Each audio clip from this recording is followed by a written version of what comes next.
in the world headquarters. Boom! Hey, Caitlin Clark logo No, I'm all gonna over the get place. Now what I want to show you here is Asia Wilson's commercial, and I'm going to play Caitlin Clark's commercial right after that, just to show you the difference between the two. Let's take a look. Asia Wilson's on top, top, top. The entire creative concept, the big idea, takes a nursery rhyme that literally every single human being on the entire planet knows by heart, changes just a couple of words around, and then calls it a day. Think about it. Patty cake, baker's man. Except surprise, now it's about Aja Wilson with some dramatic music. Done, done, done. That right there is the entire creative concept from start to finish. Wilson commercial, right? All Nike did for that is just take a song everybody knows and just put in new words. No creativity involved at all. They're just going to take a song that everybody knows, patty cake, whatever the fuck song that is, and they're just going to change some words and put Asia Wilson in there, okay? And then we have Caitlin Clark's commercial.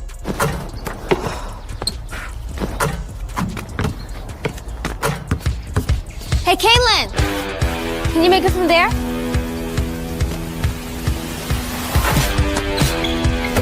Hey, Caitlin, how about from here?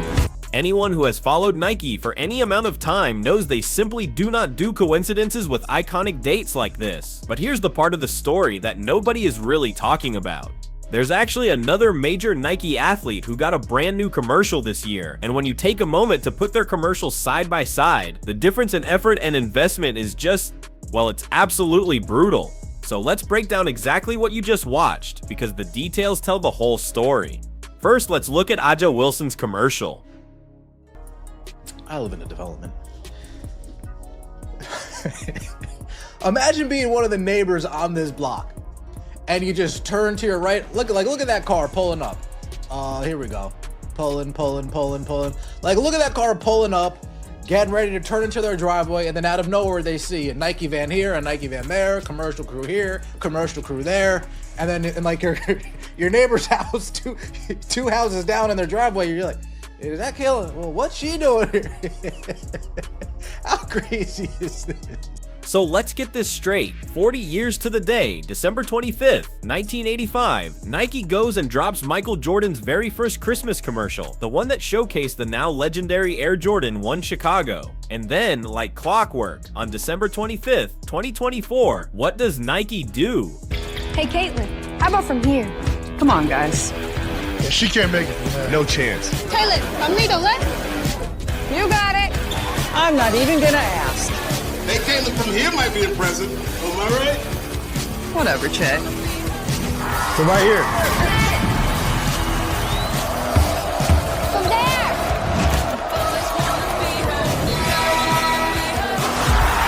From anywhere. Now, if you can tell that one of these commercials actually took thought planning, and the other one just took, let's just slap this together because she threw a fit about her shoe not coming out in time. Let's just throw this shit together and push it out there. I don't know what to tell you. What in the... Meanwhile, in a completely different universe of advertising, Caitlin Clark's commercial is an absolute blockbuster. It features megastars like Travis Kelce, Jason Kelce, the one and only Travis Scott, and even Michael Che from Saturday Night Live, 1-2. And the detail doesn't stop there. They brought in Lisa Bluter, her celebrated college coach, and Stephanie White, her current coach. They even went so far as to include these incredible Easter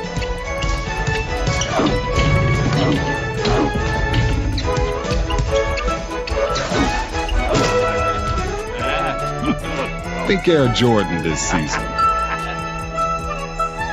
By Nike.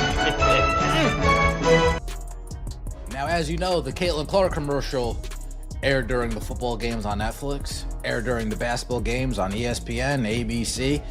The Nike commercial came at the perfect time as far as Christmas release goes. Yes, you wish that the shoe would be up. This whole epic production kicks off in a simple driveway, and there's a powerful reason for that. It's her origin story. That's the very spot where she dedicated her entire childhood to perfecting that legendary shot. 3. When you compare these two campaigns, it becomes painfully obvious that one commercial had a creative team that poured their hearts into the project and really put in the work, The other one feels like the creative team just lazily phoned it in on a Tuesday afternoon just to meet a deadline.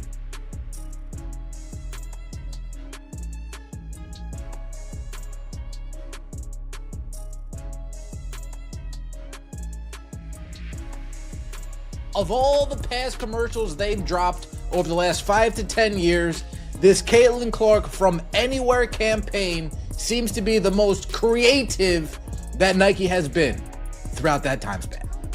However, something was brought to my attention.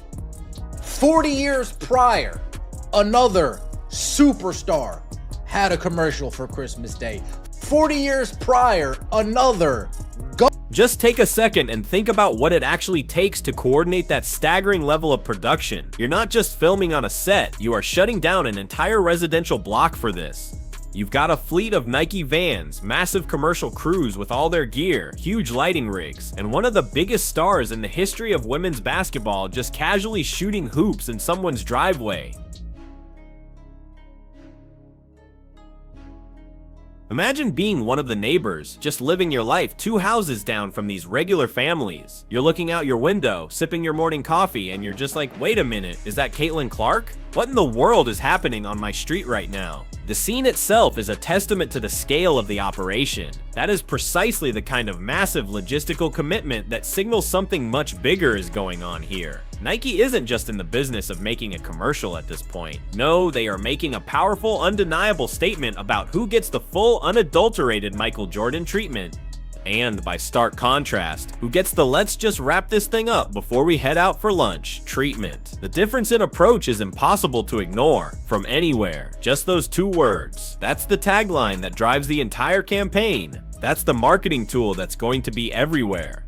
And it's more than just a tagline, that's the very phrase that's already exploding into a massive TikTok trend. With countless people recreating the entire concept, can you make a shot from here? What about from way over there? It's from anywhere. It's incredibly simple, which makes it powerful. It's instantly memorable, which is the goal of all great marketing. And most importantly, it connects directly and authentically to the very skill that makes Caitlin Clark such a special, once-in-a-generation player. Now I want you to go back and think about the Aja Wilson commercial again. What's the tag? What's the memorable catchphrase? What is that one single thing you are supposed to take away and remember long after the ad is over? The answer is, there isn't one. It's just a Ja Wilson on screen, doing amazing basketball things, while a singer performs a slightly modified nursery rhyme in the background. There's no larger campaign built around it. There's no central driving concept. There is absolutely no attempt at creating a lasting cultural moment. It just exists. The commercial itself is absolutely incredible. The hype surrounding it is completely real. The cultural moment they aimed for is definitely happening right now. And yet, there is no signature shoe available for people to go out and buy. Here we are, sitting in late December, watching this massive campaign completely blow up across the internet and on television, and the actual Caitlin Clark signature shoe won't even be released until some. With this move, Nike is intentionally and deliberately drawing a direct, unbroken line straight from Michael Jordan to Caitlin Clark. This isn't subtle, and you can be sure it's not accidental. They are telling you, in no uncertain terms, exactly how they perceive her value and her future importance to the company. But, and this is a big but, there's a glaring problem with the rollout of this otherwise brilliant campaign. And this is precisely where the timing becomes so critically important. Caitlin Clark's commercial doesn't just drop on any random day, it drops on Christmas Day 2024, exactly 40 years after Michael Jordan's first iconic festive Air Jordan commercial. Or that legendary commercial from 1985 featured a young Michael Jordan wearing the iconic Air Jordan 1 Chicago, while Santa Claus himself was rocking the infamous band colorway. 5. It was the spark that launched what would eventually become the single most popular and profitable signature shoe line in all of human history.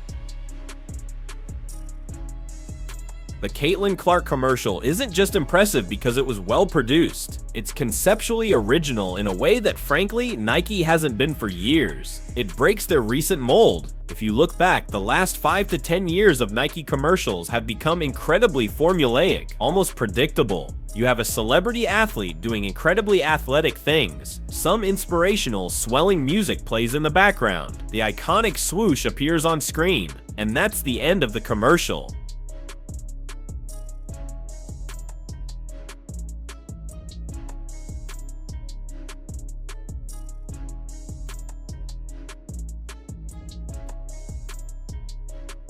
6, that creates a 4 to 5 month gap between the moment they create this enormous demand and the moment they can actually deliver the product. Now, to be fair, Nike did release some other merchandise to coincide with the commercial's debut, so it's not like they completely and utterly fumbled the execution. 3, but just stop and imagine for a second the sheer amount of revenue they are leaving on the table by not having that signature This new campaign completely shatters that tired old pattern. It has genuine humor, it's packed with cameos that actually make perfect sense, because these are people Caitlyn actually knows and has appeared with in real life. 7, Travis and Jason Kelce, for instance, had her as a guest on their wildly popular podcast. 3, she also made a memorable appearance on Saturday Night Live, which is precisely why Michael Che's cameo works so well and doesn't feel forced. 3,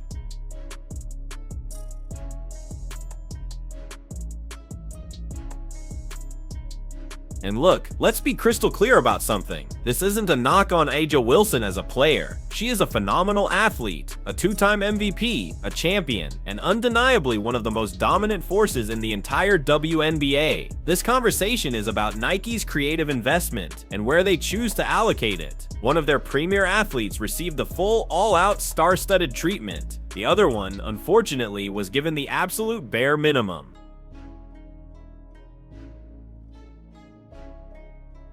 You see, these aren't just a bunch of random celebrities they threw money at to show up. They are a genuine and authentic part of her actual story, which makes the commercial feel so much more real. 7. Now compare that deep, layered, and authentic approach to a Jay Wilson's commercial, where the entire creative brief seems to have been, just take a song that everybody already knows and change a few of the words. That isn't creativity. That's what you do when you absolutely need to deliver a finished product by Friday, and it's already Thursday afternoon.